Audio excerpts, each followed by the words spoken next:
Welcome to another episode of our trio. And today on our trio, first, we talking about 3 strikes. Second, we talking about gangster rap.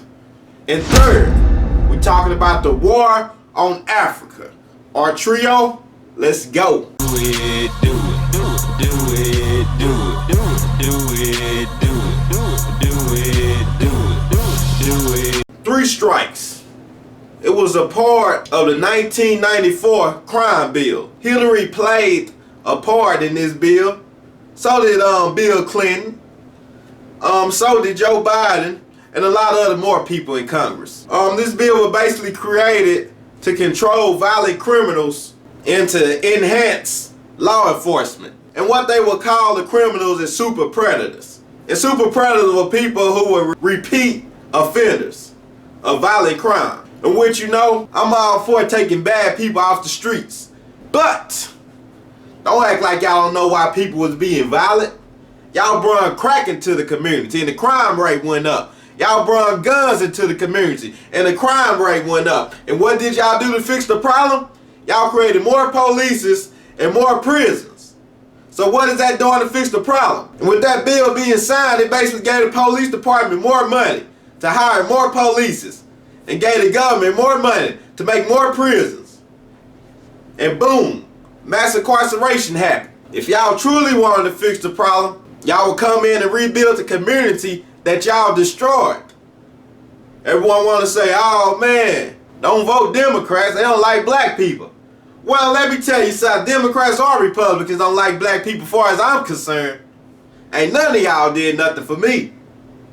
And they ain't gonna do nothing for us, America, until we do something for ourselves. It's kind of like me seeing a bunch of spider webs in my house.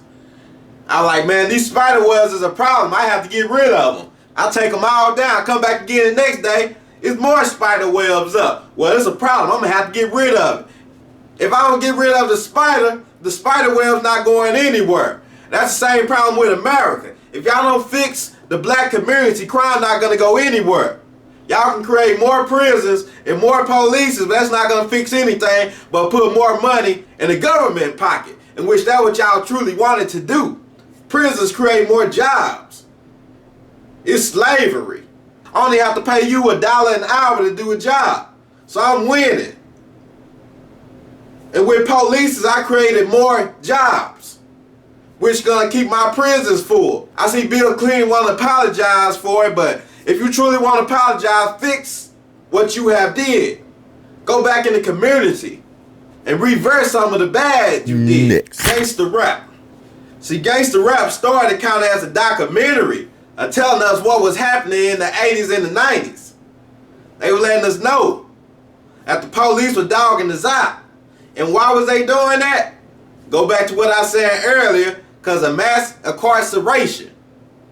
They had more police on the street to put more people in jail and prison. And gangster rap was only kind of telling us what was going on in the streets. Was it glorified? And yes, it was. But at the same time, they only just rapping about what they know or what they see. Now, gangster rap nowadays, same thing. Just a lot of people talking about what they know. There's some people not even in that environment, but they still talk about it just to be cool. But either way, it's usually a perspective of what someone going through in life. But at the same time, it's white people who control this music. It's usually not too many people independent. They go into this major record label to get a deal. And a lot of them major record labels, they like to push that negativity, that violence off into the community. Because it contributes to the prison system. If some people hearing, I'm about to go rob someone and commit crime, you know, me personally, I'm strong-minded. I love gangster rap, and it never made me do anything I didn't want to do. But some people make the argument that, hey, if we pump more of this gangster music out here, it's going to make people act crazy, and we're going to get them back to prison and make more money off of them. And take Rick Ross, for example. When he had a song, put Molly out in her champagne, she ain't even knew it. It was a lot of white people that said, hey, buddy, you went too far now. Daybreak, it's not a joking matter. It's not, buddy. And so he lost endorsement deals for that. They protested against him. They have to edit that part out the song. You can talk about killing someone all day, selling someone crack, riding on someone, but now rape is just too far. It should all be in the same category. From the words of Dick Gregory, it's all a game. Next. The war on Africa. Now the way things work in Africa is they have a lot of materials that the world needs. Gold, diamonds, a lot of things. So what foreigners come into Africa and do is they take the minerals. So you telling me something that supply the world with minerals is poor? They can't get no food? What's going on? Something's not right. And I'm gonna tell you what it be. The leaders in Africa always sell them out. If I come in and say you a stand-up leader, and I'll be like, hey, I want some of that gold, and you be like, nah, you're gonna have to pay me enough to put my people on. Just paying me is not enough. You be like, oh yeah?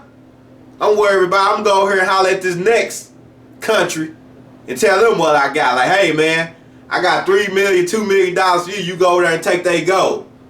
And that's how a lot of the wars in Africa start. The Europeans, the Chinese, the Russians, whoever, they come over there and pin us against each other. That's why in the movie Black Panther, Michael B. Jordan character was doing something amazing.